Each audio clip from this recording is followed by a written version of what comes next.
Kita awali dengan membaca beberapa hadis tentang kejadian hari raya di hari Jumat.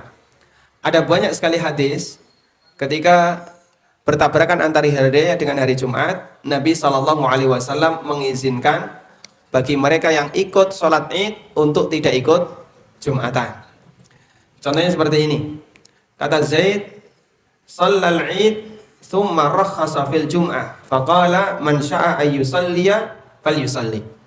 Nabi SAW melaksanakan sholat id dan beliau memberikan keringanan untuk Jumatan. Beliau mengatakan, siapa yang mau Jumatan silahkan, siapa yang tidak Jumatan silahkan. Tapi yang tidak Jumatan wajib diganti dengan sholat duhur. Bukan kemudian nggak Jumatan ras sholat duhur. Nah ini parah ya.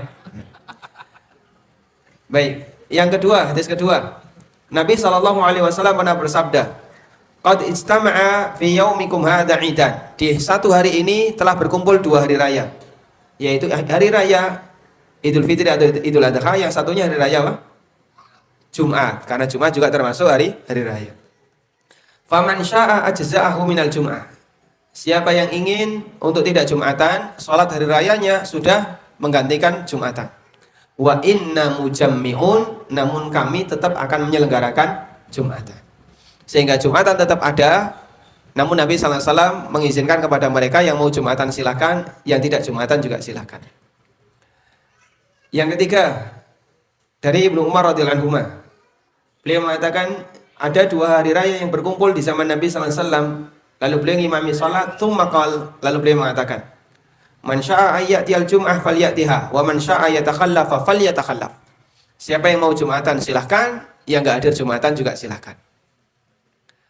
Hadis berikutnya, ketika terjadi di zaman Utsman bin Affan. Setelah ngimami salat, Utsman kemudian berkhutbah, "Ya ayuhan nas, inna hadza yaumun qad ijtama'a lakum fihi idan." Wahai masyarakat, di hari ini ada dua hari raya yang berkumpul. Faman ahabba ayyantadhiral jum'ah min ahlil awali falyantadhir. Karena itu siapa di antara ahlul awali itu orang-orang yang rumahnya jauh dari Madinah, sehingga mereka datang membutuhkan waktu yang lama, silahkan dia tunggu di sini. Wa man ahabba yarji'a faqad adzintu lahu. Siapa yang mau balik pulang silahkan. Baik, ini kesimpulannya. Orang yang telah menghadiri sholat id mendapatkan keringanan tidak Jumatan, namun dia wajib sholat duhur setelah masuk waktu duhur. Yang kedua, orang yang tidak menghadiri sholat id maka tidak termasuk yang mendapatkan keringanan, karena itu tetap wajib Jumatan baginya. Yang ketiga, wajib berangkat ke masjid untuk melaksanakan sholat Jumat. Jika di masjid tempatnya tidak ada sholat Jumat, maka dia sholat duhur, sehingga dia tetap datang. Kalau di sini tidak ada Jumatan, sholat duhur bagi mereka yang wajib Jumatan. Misal ya, pagi tadi saya tidak sholat id, berarti saya wajib Jumatan. Ketika saya datang ke masjid, kok ternyata nggak ada Jumatan, maka saya sholat duhur.